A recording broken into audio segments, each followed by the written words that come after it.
أعوذ بالله من الشيطان الرجيم. بسم الله الرحمن الرحيم. الحمد لله والحمد حقه كما يستحقه حمدا كثيرا. الحمد لله الذي جمعنا بآية من آيات كتابه حيث قال: يا أيها الذين آمنوا إذا نودي للصلاة من يوم الجمعة فاسعوا إلى ذكر الله وذروا البيع. لك المنة يا رب ولك الحمد أن وفقتنا لاستجابة دعوتك، فالحمد لله أولا وآخرا وظاهرا وباطنا. قال الله تعالى: قل ما يعبأ بكم ربي لولا دعاؤكم فارفعوا أيديكم بالدعاء. سئل أمير المؤمنين: كم بين السماء والأرض؟ قال: دعوة مستجابة. الدعاء مخ العبادة. رجل يسأل النبي صلى الله عليه وآله: هل أن الله قريب فنناجيه أم هو بعيد فنناديه؟ ما أجاب رسول الله إلى أن أقبل جبرائيل قائلا: العلي الأعلى يقرئك السلام ويخصك بالتحية والإكرام ويقول: وإذا سألك عبادي عني فإني قريب أجيب دعوة الداع إذا دعان. فارفعوا أيديكم بقلوبكم. اللهم صل على محمد وآله، وحصن ثغور المسلمين بعزتك، وأيد حماتها بقوتك، وأسبغ عطاياهم من جدتك. اللهم اشغل المشركين بالمشركين عن تناول أطراف المسلمين، وخذهم بالنقص عن تنقصهم، وثبطهم بالفرقة عن الاحتشاد عليهم. اللهم وأيما غاز غزاهم من أهل ملتك أو مجاهد جاهدهم من أتباع سنتك ليكون دينك الأعلى وحزبك الأقوى وحظك الأوفى، فلقه اليسر وهيئ له الأمر وتوله بالنجح وتخير له الأصحاب واستقوي له الظاهر. فإن ختمت له بالسعادة وقضيت له بالشهادة، فبعد أن يجتاح عدوك بالقتل، وبعد أن يجهد بهم الأسر، وبعد أن تأمن أطراف المسلمين، وبعد أن يولي عدوك مدبرين، اللهم صل على عبدك ورسولك وآل محمد صلاة عالية على الصلوات مشرفة فوق التحيات، صلاة لا ينتهي أمدها ولا ينقطع عددها، كأتم ما مضى من صلواتك على أحد من أوليائك، إنك المنان الحميد المبدئ المعيد الفعال لما تريد. وصل يا ربنا على محمد وآله الطاهرين. اللهم صل على محمد وآل محمد وعجل فرجهم والعن عدوهم. اتقوا الله حق تقاته ولا تموتن إلا وأنتم مسلمون. إن من الابتلاءات التي ابتلي بها العراقيون أن يكونوا هدفا ومطمعا للغزاة والطغاة المتعطشين للدماء على مر الزمان. ذلك أن العراق كتب عليه أن يدفع ضريبة الولاء للإسلام ولأهل بيت المصطفى صلى الله عليه وآله.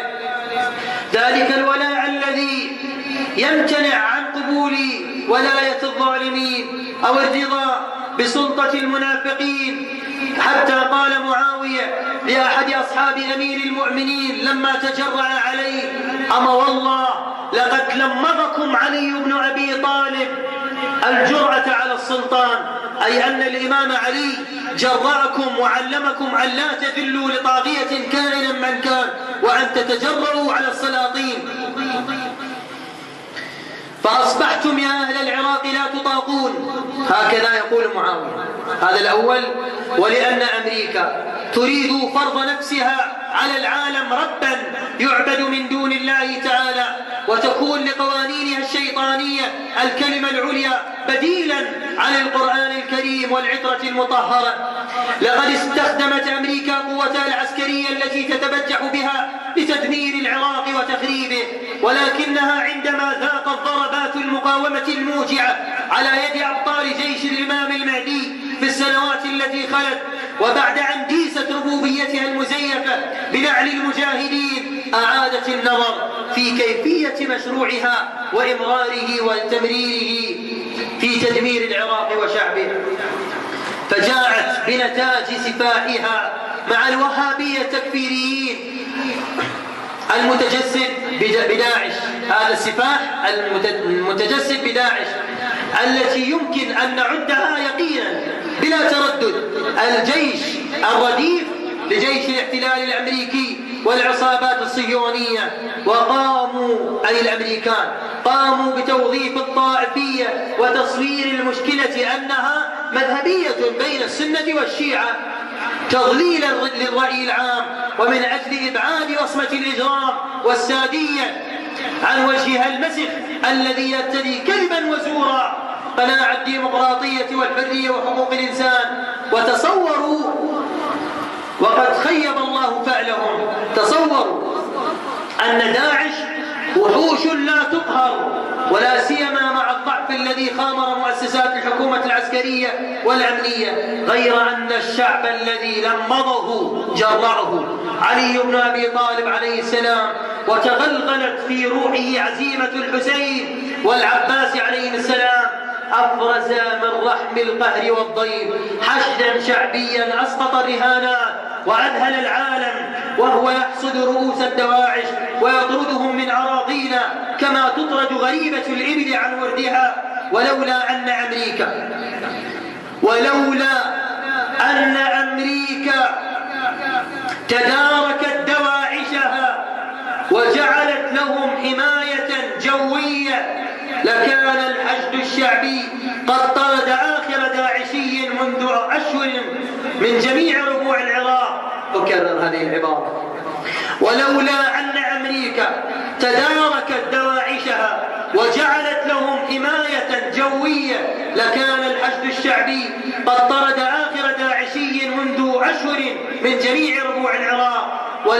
ولكن تدخل الأمريكان وأخذهم زمام المبادرة من الحكومة العراقية ومن وزارة الدفاع مكن الأمر لدواعشها أن يمارسوا ذبحهم ووحشيتهم بما شاء لهم الهوى.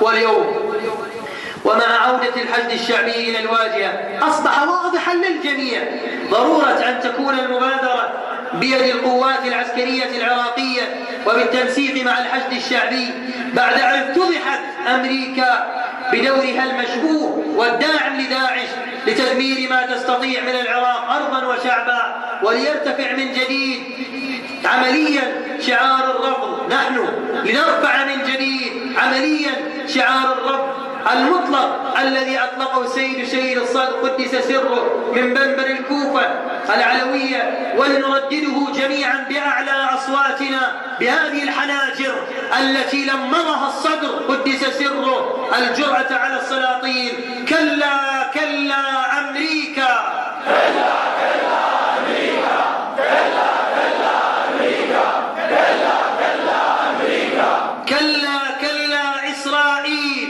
كلا كلا إسرائيل، كلا كلا إسرائيل، كلا كلا إسرائيل. نعم نعم للإسلام، نعم نعم للإسلام، نعم نعم للإسلام، نعم نعم للإسلام، نعم نعم للعراق، نعم نعم للعراق،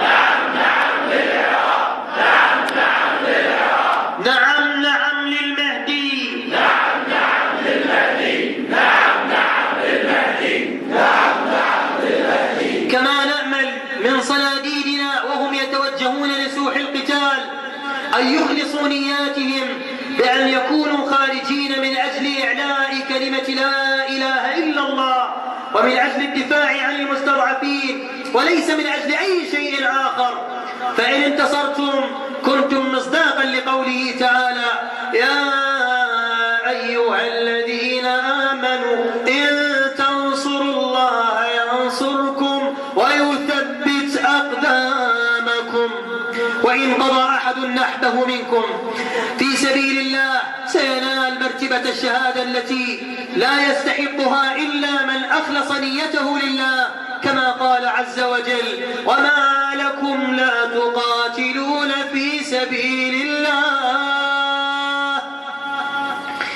فإن الجهاد والشهادة وساما شرف واستحقاق عاليان في الشأن، ولا يلقاهما إلا ذو حظ عظيم، على نحو ما قال أمير المؤمنين: فإن الجهاد باب فتحه الله لخاصة أوليائه، وهو لباس التقوى ودرع الله الحصينة وجنته الوثيقة، فمن ترك الجهاد رغبة عنه ألبسه الله ثوب الذل وشمله البلاء وديث أي أهين بالصغار والقماعة أي بالذل، وضرب على قلبه بالأسهاب أي صار أحمقا أجلكم الله، وأديل الحق منه بتضييع الجهاد وسيم الخسف ومنع النصر.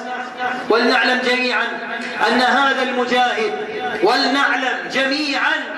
هذا المجاهد الذي استشهد في آمرلي أو صلاح الدين أو الأنبار أو ديالى أو غيرها قد أبكى أطفاله من أجل أن يحفظ لأطفالنا ابتساماتهم، وضحى بأمان عائلته لكي نأمن في غدونا ورواحنا، وهذا يعلق في رقابنا، وهذا المجاهد بجهاده يعلق في رقابنا مسؤولية كبرى، وهي تفقد عوائل الشهداء ومواساتهم، وذلك ليس فضلا منا وإنما وفاء لدين في ذمتنا، وسوف يسألنا الله تعالى عنه يوم القيامة.